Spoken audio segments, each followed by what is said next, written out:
शोभा यात्रा के नाम पर एक चार्जशीट, बल्कि कहिए कि वारंटी दंगाई, जिसका नाम मोहित यादव उर्फ मोनू मुनेसर है, उसकी क़यादत में शोभा यात्रा निकाला जाता हरियाणा में। और उस शोभा यात्रा में जिस तरह के नारे लगे और जिस तरह हथियार का प्रदर्शन हुआ, उसने वहाँ के माहौल को सांप्रदायिक कर दिया। और उसके नतीजे में वहाँ पर कई शहरों में दंगे हो गए। और अफसोस कि गोरगांव में मस्जिद के एक इमाम को, जिसका ताल्लुक सीतामढ़ी से का रहने वाला है, सादात की निर्मम हत्या कर दी। राजस्थान की सरकार जिस मोहित यादव ने नासिर और जुनैद का गौरक्षा के नाम पर जिंदा जलाने का काम किया था, उसके नाम पर तो वारंट जारी किया दिखावे का, लेकिन उसको गिरफ्तार नहीं किया। और हरियाणा की सरकार ने एक ऐसे शख्स को जो सांप्रदायिक तनाव पैदा करने का मुजरिम है, और उसके क़यादत में पूरा काफिला निकलता है, शोभा यात्रा निकलता है, भरते फोहर किस्म के नारे लगाए जाते हैं, और उसको रोक लगाने का काम नहीं किया। करके उसने मीडिया को इंटरव्यू दिया है, उसने कई दिन पहले दावत दी है, उसके बावजूद मैं समझता हूँ कि ये कहीं न कहीं से खट्टर की सरकार की उसको कुछ होना ही नहीं है। दूसरा मसला वो ये है कि बिहार की सरकार ये कहती है कि मैंने बिजली और सड़क घर घर पहुँचा दिया, पानी घर घर पहुँचा दिया। MIM दावा करती है कि आज भी 1/3 आबादी के घर तक सड़क नहीं पहुँच पाई है, आधी आबादी के घर तक पानी नहीं पहुँच पाया है, और आधी आबादी आज भी बिजली से तरस है। बिजली के लिए वहाँ कटिहार जिला के बारसोई में जनप्रतिनिधि पंचायत के नुमाइंदगान आते हैं कि हमें बिजली दो, और बिजली के नाम पर उनको गोली का शिकार किया जाता है। और शर्म की बात है ये है कि बिजली मंत्री जो बिजली देने में सक्षम नहीं है, जो दौरा नहीं करते हैं क्षेत्र का, वो ये कहते हैं इस तरह लोग उग्र भीड़ लेकर आएंगे तो उनके सीने पर गोली चलेगी।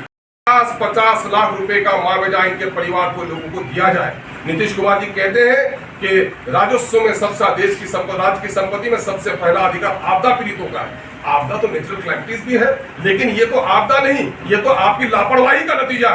और कुमार और खुर्शीद मारा जाता है पुलिस की गोली से, पुलिस के डंडे से मारा जाता है सराफत, पुलिस की लापरवाही से जुर्म होता है कमतौल में, दरभंगा में। इन तमाम तक पुलिस के लोगों पर 302 का मुकदमा चलाया जाए, और हम आपसे खुर्शीद और सोनू कुमार और इन पर मुकदमा चलाया जाए। ऐसे तमाम तर लोगों पर दंगा भड़काने का मुकदमा होना चाहिए, और बेकसूर जो लोग हैं उन पर से सरकार को मुकदमा उठाना चाहिए। ये सारा मुतालबा MIM पुरजोर तरीके से बिहार की हुकूमत से कर रही है। बिहार की हुकूमत में अगर जरा भी लोकतंत्र की लाज है, अगर हृदय में जरा भी इंसाफ की कोई किरण बाकी है, इन मजलूमों की फरियाद रसी करे और जालिमों को सजा देने का काम करे। और केंद्र की सरकार देश की गद्दी पर दोबारा बैठने के लिए नफरत के बाजार को गर्म न करे। बीजेपी ने जिस तरह से फिरका परस्ती को हवा दी है, उसके असरात वर्दियों तक जहाँ पहुँचे हैं। और इस वक्त जो मामला जो घटा है देश के स्तर पर, और 2 बड़े वाकयात का ताल्लुक बिहार से है, हम लोग इस मामले में अपनी बात रखना चाहते हैं। शोभा यात्रा के नाम पर एक चार्जशीट, बल्कि कहिए कि वारंटी दंगाई, जिसका नाम मोहित यादव उर्फ मोनू मुनेसर है, उसकी क़यादत में शोभा यात्रा निकाला जाता हरियाणा में। और उस शोभा यात्रा में जिस तरह के नारे लगे और जिस तरह हथियार का प्रदर्शन हुआ, उसने वहाँ के माहौल को सांप्रदायिक कर दिया।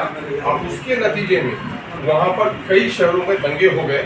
और अफसोस कि गोरगांव में मस्जिद के एक इमाम को, जिसका ताल्लुक सीतामढ़ी से का रहने वाला है, सादात की निर्मम हत्या कर दी। और पूरे हरियाणा में इस वक्त खौफ का माहौल है। इंटेलिजेंस की रिपोर्ट थी कि इस शोभा यात्रा के इस रास्ते से गुजरने से वहाँ पर कुछ न कुछ कशीदगी, कुछ न कुछ तनाव हो सकता है, लेकिन उसकी कहीं परवाह नहीं की गई। राजस्थान की सरकार जिस मोहित यादव ने नासिर और जुनैद का गौरक्षा के नाम पर जिंदा जलाने का काम किया था, उसके नाम पर तो वारंट जारी किया दिखावे का, लेकिन उसको गिरफ्तार नहीं किया। और हरियाणा की सरकार ने एक ऐसे शख्स को जो सांप्रदायिक तनाव पैदा करने का मुजरिम है, और उसके क़यादत में पूरा काफिला निकलता है, शोभा यात्रा निकलता है, भरते फोहर किस्म के नारे लगाए जाते हैं, और उसको रोक लगाने का काम नहीं किया।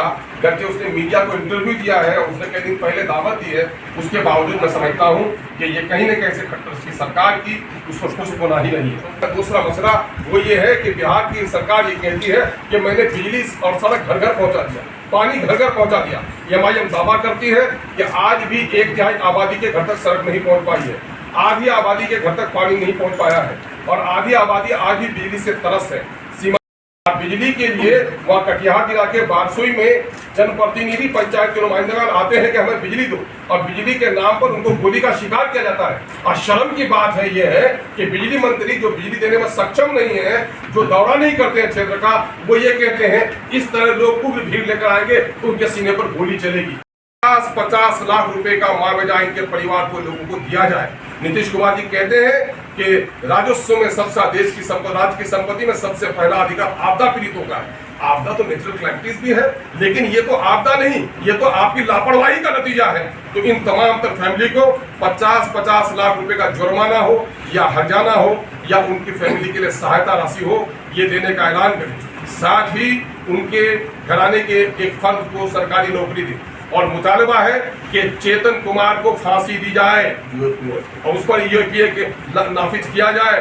और जिन पुलिस के अहलकारों ने इंटेलिजेंस की खबर के बावजूद भी हरियाणा में इस दंगा को रोकने में विफल हुई, पुलिस पहरे कर रही है मस्जिद के दरवाजे पर और हाफिज साद की निर्मम हत्या हो जाती है, ऐसे पुलिस के अहलकारों पर सोनू और कुमार और खुर्शीद मारा जाता है पुलिस की गोली से, पुलिस के डंडे से मारा जाता है सराफत, पुलिस की लापरवाही से जुर्म होता है कमतौल में, दरभंगा में। इन तमाम तक पुलिस के लोगों पर 302 का मुकदमा चलाया जाए और खुर्शीद और सोनू कुमार और इन पर मुकदमा चलाया जाए और बारसोई के घटना का, कमतौल के घटना का और कोई नहीं किया है, सिटिंग जज से उसकी जुडिशियल इंक्वायरी हो और बेकसूर लोगों पर जो मुकदमात कराए गए हैं। आज कमतौल में मर्द लोग घर छोड़कर भाग गए हैं, क्या कसूर था? उसने कहा भाई झगड़ालू जमीन है, आगे में जलाइए, यहाँ मत जलाइए।